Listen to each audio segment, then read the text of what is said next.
Well, hello everybody. Welcome back to the Bison Workshop. I'm Bob, and today I'm going to get started on the ramps. And I've already got ahead of the game. Yes, I know, shame on me, but you know what? Camera ain't my only life. Anyway, I had these bars. I was going to use one of them rollers. Let me go get my roller real quick.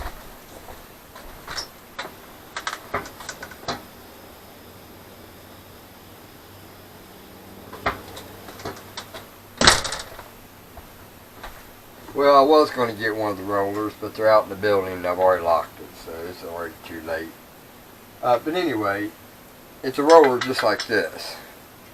But I couldn't find two matching ones to go on each side.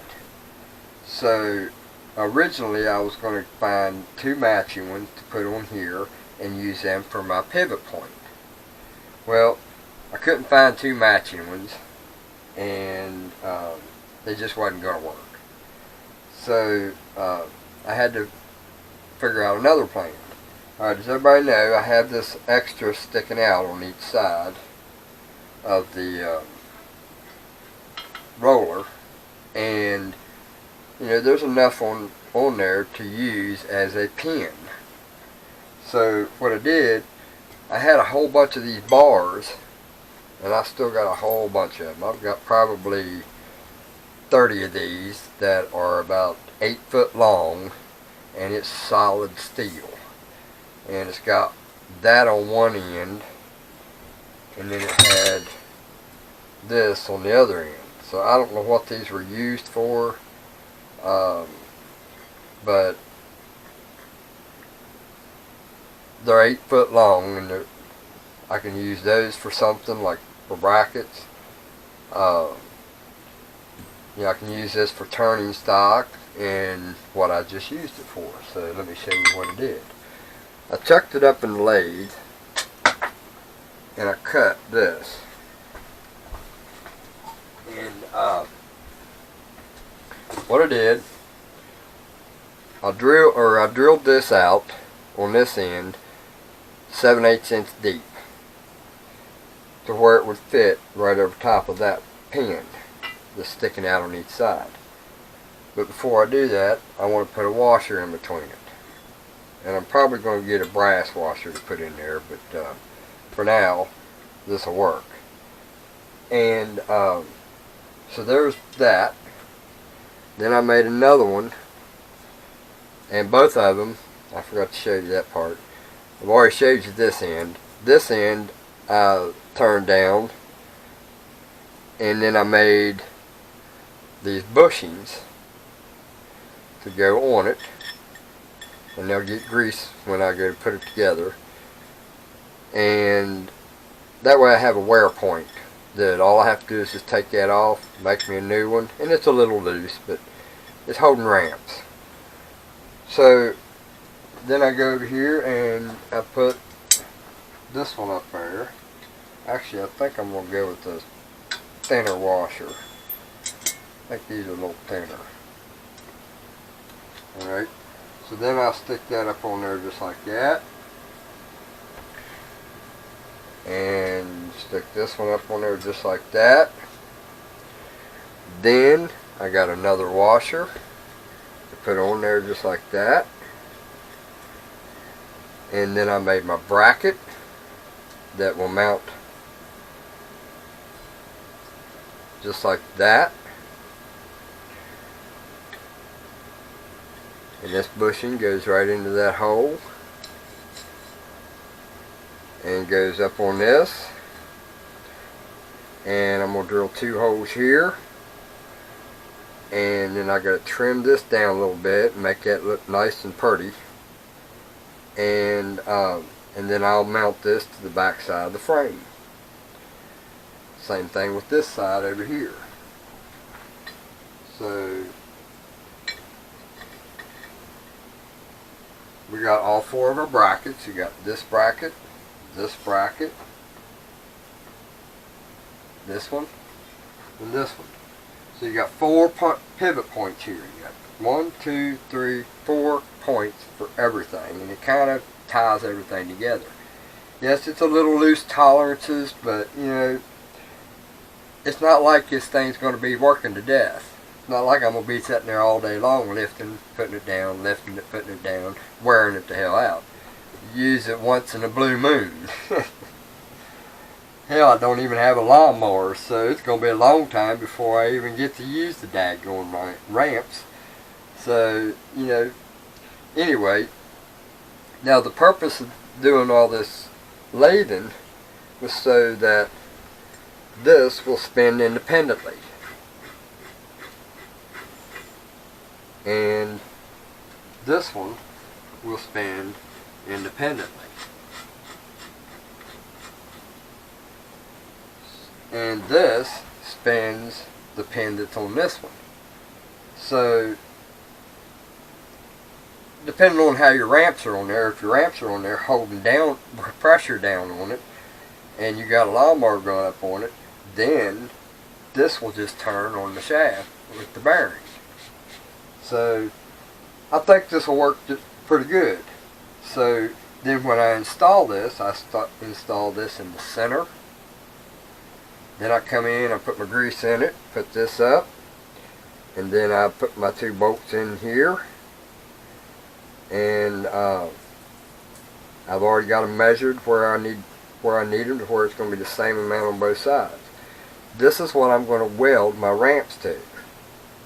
So we've got to have a starting point, and I think I need smaller square stock, or I can come in here and cut this out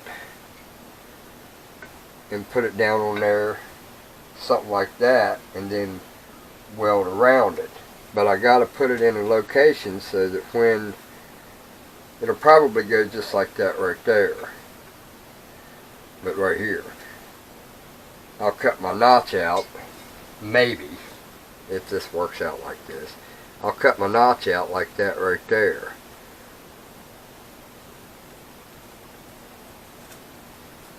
Something like that. And then I'll put that down on there, and then I'll weld around it, and then I'll weld this top. Alright, then that's going to be my hinge. And I'll do the same thing to this side. But I want to put this notch in it first, in both sides of my bed frame that I'm going to use. And I think I've got enough bed frame to do this. And my ramps are going to be that long, or that wide. So they're going to be about, I don't know, 12 and a half inches wide. So that's not a bad ramp. I'm probably going to do it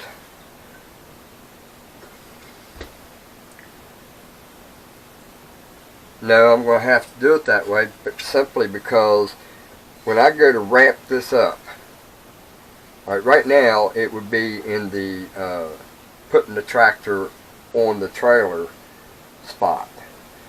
Alright, so when this spins, when I'm lifting my ramp, then I need to put that in a spot where this is going to go down and not hit the wood, to where it's straight up and down. And then that gives me my reference to how wide I'm going to make these things and how I'm going to weld them. And I'm probably going to do this right here. I'll show you just a second.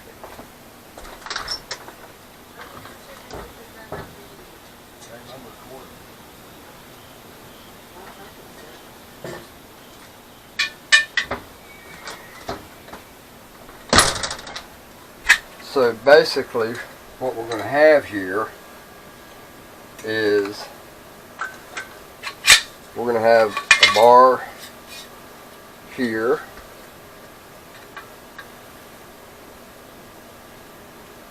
and a bar here,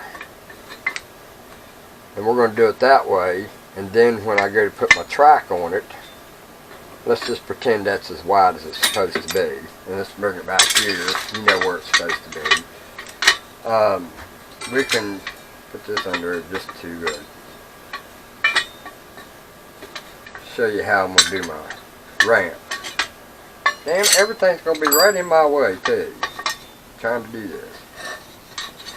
Alright. So let's just pretend that that's the width of the ramp. Then I'll just cut me a whole bunch of 12.5-inch pieces. And I can either do it that way, or I can cut it and put it underneath, something like that right there.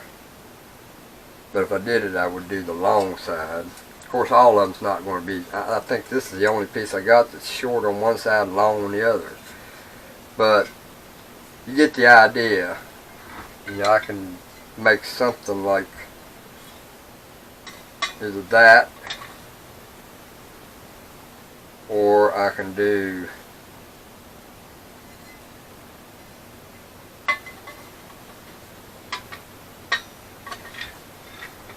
it like that.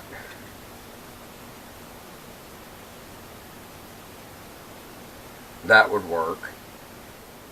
It's probably upside down to what it would normally be, but you know, I'm going to have those probably every 5 inches apart. So we know how wide it's going to be. It's going to be 12.5 inches wide, and it's going to be as long as the longest piece I can get out of the bed frame. So probably 6-7 feet. I don't know how big long a bed frame usually is, but I got to cut the ends off, so it's going to be shorter. So it'll probably be about a 6-foot ramp. I think 6 foot would be enough. I don't know if that would make it too steep, but we'll see. I hope it's longer than that. But that's where we're at on the ramps. We've got our hinge pinned. Get that out of there before it gets broke. So I got my hinge pin here, and basically all we got to do is make it so that we can have a platform. Since this is round and we're transitioning to square, we got to figure out a way to do this. And I think that the best way to do it would be to do it like I said. Cut that out right there to where this goes down flush, and then weld it here, around here, and around here. So that will be my 2 rails. And then once I get it to 12.5 inches, I'll cut my next 12.5 piece to put at the bottom end, and then I start squaring it up while I'm welding it. So let's hope that Harbor Freight welder welds this up really good. So I guess my next step is to start taking apart all the bed frames that I've got, and I might do a little video showing you how I go about separating the bed frames. And it's a hammer, a punch, and a grinder, and a vise. Those are the main tools that I'm going to be using. So, and I've got 1, 2, 3, 4, 5, 6, 7 frames. So I think I got 3 bed frame sets, and then I got one big for a king. That's a double. I think it's like 2 twins bolted together. So that's actually 2 beds in one. So I've been collecting every bed frame I could find, and I think I have enough to do those ramps. Now I don't know how flimsy they're going to be. I'm kind of weighing it out compared to, you know, the bed frame has a mattress, a box spring, and they're not all that light. And you know, beds are rated for a lot of pounds. I mean, you get big people that you know, that adds a lot of weight, and a tractor's not all that heavy. And look at me, I'm so thin. I think I weigh 2 pounds. Might have gained a pound or two the last day or so, but ain't that awful? 2 pounds. But we'll get started on this tomorrow. And right now I'm at the point where I've got my marks where I'm going to drill these, and I think I'm going to use quarter 20s if I can find 4 matching ones, and I'd rather use 5/16. If I can find some 5/16, I think I'm going to go with 5/16, simply because the middle ones are too. I wanted the kind of same identical screws like I used everywhere else, the round-headed hex Allen heads, but I can't find any that's matching and enough of them.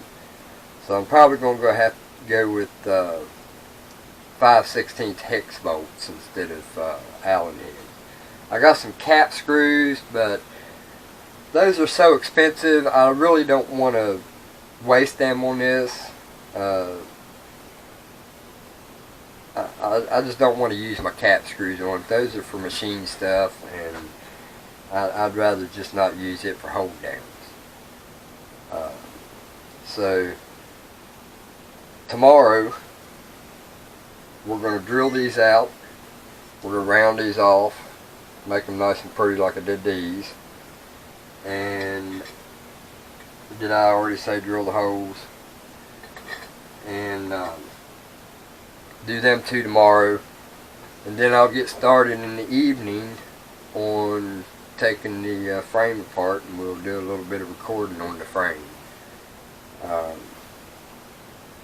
This here is just as simple as taking a grinder and grinding it round and drilling 2 holes.